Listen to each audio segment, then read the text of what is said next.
This is always an interesting topic for anyone doing business across Africa. Russell, can you talk us through the general thinking, challenges, pitfalls of having intercompany loans across Africa? I'll endeavour to, and I think the starting point is clearly intercompany debt could be a useful method of funding a company, partly because of the interest tax deductions, but also protecting from exchange movements. You invest in share capital, it's likely to be denominated in local currency. If that currency halves in value, so is your investment, whilst the loan may be denominated in foreign currency and therefore keep its value.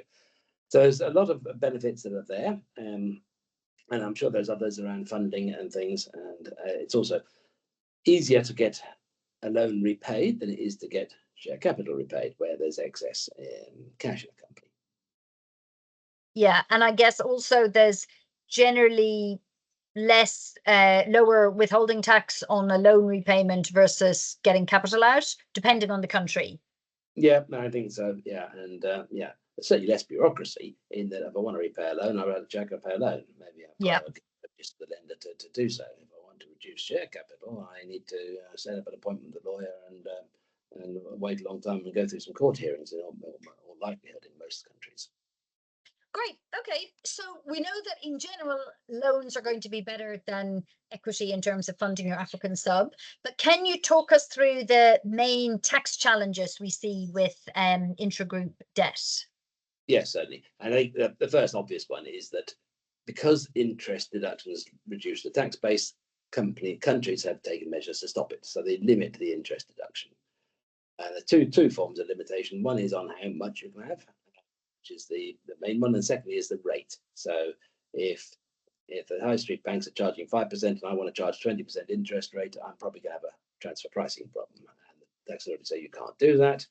And then the next one I said is this thing on just how much. And often we're finding countries, it used to be an arithmetical thing of debt to equity ratio, now increasing it's an EBITDA limitation. And then sometimes gets a bit worse. The other one on interest is to watch out for not just the tax issue, but the exchange control. And we've got another session on exchange control, but just for here, don't forget about it.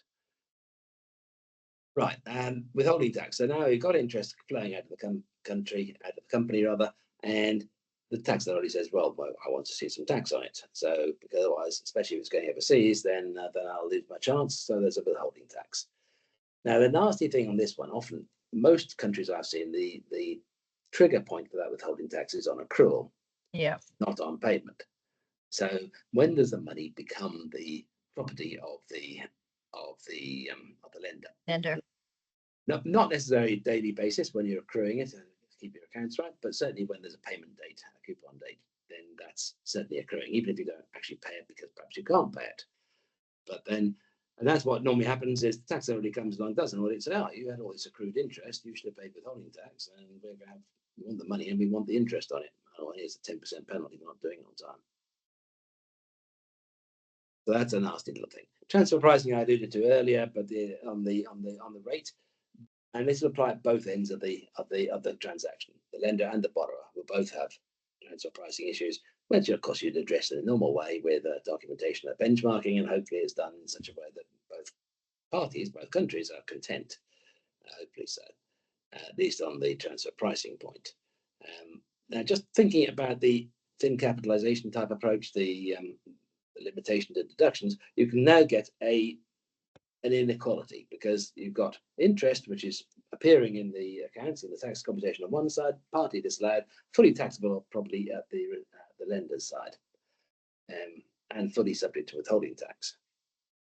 Having said which, there can still be benefits to having a thinly capitalized company, even if you choose to not charge interest on the full amount or waive the deduction. It has to be thought through.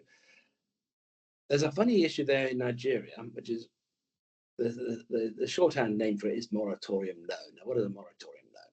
It's a loan made by a connected company outside the country to a company in Nigeria, had a lifespan of, well, at least 2 years, and a moratorium period of at least 1 year. The moratorium period is a period during which you would not have any interest, any debt service payments. So you can accrue the interest, but you can't receive it, and you can't have any debt repayments during that time. And the longer the loan and the longer the moratorium period, the more attractive the benefit was. But what it was a reduced withholding tax rate. In fact, at one stage, you could get a 100% exemption from withholding tax. It disappeared in 2019, but it's still partially exempt and therefore still a useful tool, because you get your deduction in the Nigerian side and you're paying maybe 3% withholding tax instead of 10. That unfortunately looks like it's disappearing with the new Nigerian tax bill that's before the National Assembly at the moment, which is a problem given that there's no protection for existing loans. I think that's some of the issues.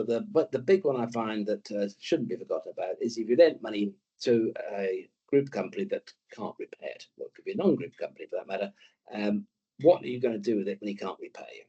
The borrower can't repay. If you just forgive it, then it's likely to lead to tax problems.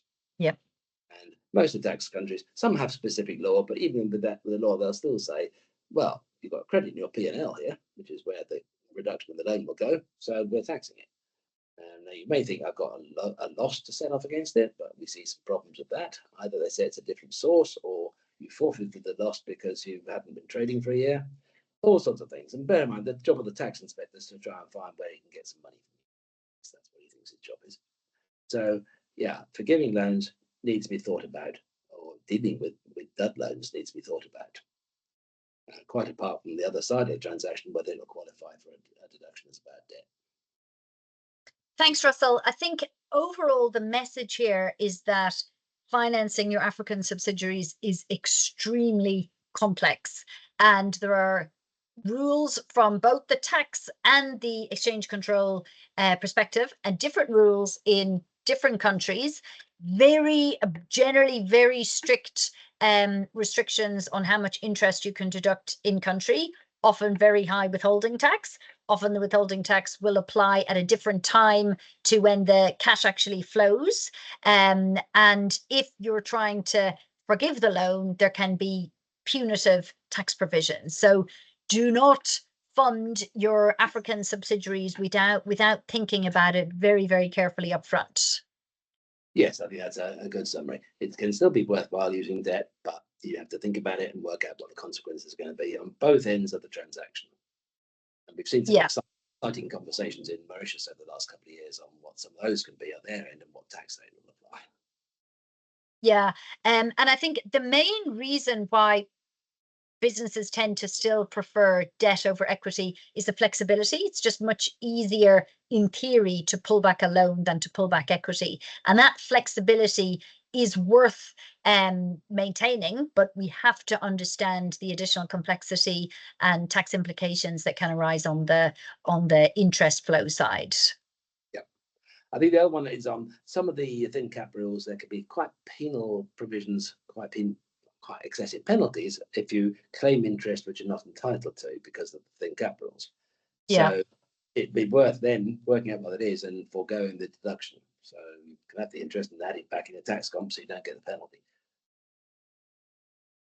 Yep, all good points. So think very carefully when you're looking at intercompany loans.